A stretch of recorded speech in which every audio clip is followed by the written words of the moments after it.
আসসালামু আলাইকুম। জি, জান্নাত আপু কেমন আছেন? জি, আলহামদুলিল্লাহ ভালো আছি। ভাই, আপনি কেমন আছেন? জি, আলহামদুলিল্লাহ ভালো আছি। জি, জান্নাত আপু, ওই যে যখন মানে সত্য কথা বলার জন্য সন্তান মানে ছেলে মাকে সত্য কথা বলেছে, তখন মানে সূত্রপাতটা অন্যদিকে ঘুরে গেল। তারপরে কি হলো একটু বলুন। তারপর আমার আম্মা বললো যে, "দেখো, তুমি আমার ছোট ভাইয়ের বউ, ছোট বোনের মতো।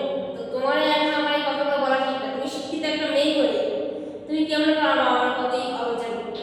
জি, জি, কেমনে তুমি এই কাজগুলো করতে পারো? তোমার কি একবার কমন সেন্স হয় নাই যে তোমার মায়ের সাথে যদি আজকে তোমার বাবার সাথে যদি আজকে কেউ এরকম করতো, তাহলে তোমার কি মনে হতো?" তো এখন বলতেছে যে আপনি কি আমার জামাই আছে বাড়িতে, আর আপনি কি আমার সাথে ঝগড়া করতে চাচ্ছেন? তো জি, আম্মা বলতেছে যে তোমার বিয়ে হয়েছে আজকে 20-22 বছর, তার বেশি ছাড়া কম না। জি, এই পর্যন্ত তুমি কোনোদিন বলতে পারবা যে আমার মা আমাকে আমার সংসারের বিষয়ে একটা কথা বলছে? তো বলতেছে না। তো তাহলে আজকে কেন ভাবলে যে আমি তোমার সংসারের বিষয়ে কথা বলবো? কিন্তু তোমার সংসারের বিষয়ে আমার কথা বলার নেই, কিন্তু আমার বাবা মার বিষয়ে আমার কথা বলার আছে, কারণ আমি তাদের নেই। এটা আর তুমি কালকে রাতেও ঠিক এইরকম একটা কাজ করছো, মাংস দিছো, আমার বাবা মার তো দাঁত নাই, সেটা তুমি ভালো করেই জানো। জি, এটা সেখানে হাড়ের সঙ্গে যে শক্ত মাংস থাকে, সেই মাংসটা তুমি দিছো। ইচ্ছে করে কি সফট মাংস দিতে পারতো না? আমার ভাই কি বাজার পাম্প করে নিয়ে আসছে? জি, তখন বলতেছে যে আসলে বিষয়টা এরকম না, তাদের ডায়াবেটিস আছে। তো তুমি কি ডাক্তার না, বলো যে তাদের ডায়াবেটিস আছে, মাংস খাওয়া যাবে না? তার তো মানে সেই ডায়াবেটিস রিপোর্টটা আসলে দেখাও।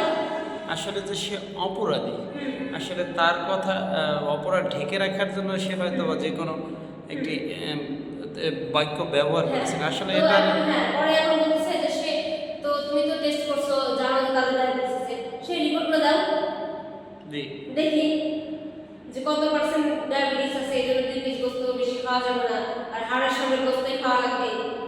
জি, তখন এই কথা বলার পর সে এখন বলতেছে যে আপা এসব কথা বাদ দেন, আপনি আপনার সংসার নিয়ে ভাবেন, আমি আমার সংসার নিয়ে ভাবি। জি, তখন আমার মামা আমি বলতেছে যে আপা, আসলে কি পরিবেশ কোনোদিন সোজা হয় না। মানে মামা বলছেন। হ্যাঁ, জি, বাগাই থাকে যে তুমি ওর সাথে চিল্লাও না, এই কথাগুলো আমার বাড়িতে যা জানাবো। জি, কারণ আমার বাবা আমার সাথে এরকম প্রতিনিয়ত করে, আমি তো আর বাসায় থাকি না সবসময় যে আমি দেখবো। আর আজকে যদি তুই আমাকে এই বিষয়টা না বলতি, তাহলে আমি বুঝতেও পারতাম না। জি, এটা বললো, বলার পর তখন হচ্ছে যে আমার মামি একটু কান্নাকাটি করে নাটক মানে নাটক করে আসবে, নাটক করে তার আমার বাড়িতে চলে যাচ্ছে। তো পরে এখন হচ্ছে যে আমার ছোট ভাই, আমার তো ছোট ভাই, জি, জি, ও বলতেছে যে বাসায় অশান্তি জায়গা নিয়েছে, এদের দাওয়াত দিছে, ফুপিরে দাওয়াত দিছে, দুলাভাইকে দাওয়াত দিছে, আর বাসায় অশান্তি লেগে গেছে। পরে এখন আমার দুলাভাই বলছে যে আমার বাসায় কিন্তু সৎ না, জি, জি, তারপরও আমার ভাগ্য এতটাই ভালো যে আমি এমন একটা বউ পাইছি। আমার আপার কথা বলতেছে যে সে সৎ শাশুড়ি, তারপর সে কারো বাবার ক্ষমতা নেই বলার জন্য যে সে সৎ শাশুড়ি, জি, জি, এটা বলবো। তখন বলার পর তখন সে বলতেছে যে আহ, তুমি কি মানে অপমান করতেছো তোমার ভাগ্নি জামাইয়ের সামনে, আমার কি অপমান করতেছো? তখন আমার মা বলতেছে তোমার কি লজ্জাবোধ আছে? যদি লজ্জাবোধ থাকতো তাহলে তুমি এরকম করতে পারতো না, আমার বাবা মার সাথে এরকম অন্যায় করতে পারতো না। তো কালকে তোমার ভাইয়ের বোনের শিখাই দিব যে তোমার ভাইয়ের বোনের যেন তোমার বাবা মার সঙ্গে এরকম করে। জি, পরে যাই হোক এই বিষয়টা নিয়ে শুরু হয়েছে যে ওনার ভাইয়ের সাথে কথা বলছে, ওনার মামির ভাইয়ের সাথে। জি, জি, মামা এই কথাগুলো জানাইছে, জানানোর পরে সপ্তাহখানিক পর দাওয়াত দিছে। আর কোনো অসুবিধা নেই, দাওয়াত দিছে, আমরা চলে আসছি, পরে ওরা দাওয়াতে গেছে। যাওয়ার পর এখন ওনার বাড়িতে সেম ওনার বউরে বলতে হচ্ছে, মানে মামার যে আমার যে মামির যে ভাইয়ের বউ আছে বা ভাই আছে, তাদের এই বিষয়টা জানাইছিল, সেম এই একই কাহিনীগুলো উনি করছে। সেটা হচ্ছে লোক দেখানোর জন্য, জি, জি, লোক দেখানোর জন্য বা ওনাকে দেখানোর জন্য যে দেখ কিরকম লাগে। জি। পরে ওনার বাবা তো নাই, বাবা বলছে নেই, মা আসবে।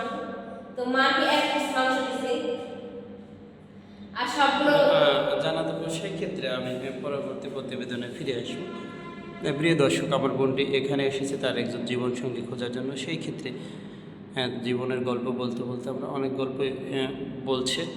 যদি কারো ভালো লেগে থাকে, স্ক্রিনে দেওয়া নাম্বারটি চ্যানেল প্রতিপক্ষ নাম্বার, চ্যানেল প্রতিপক্ষের সাথে যোগাযোগ করলে আমরা আমার বোনের সাথে আপনাদের যোগাযোগ করিয়ে দেব।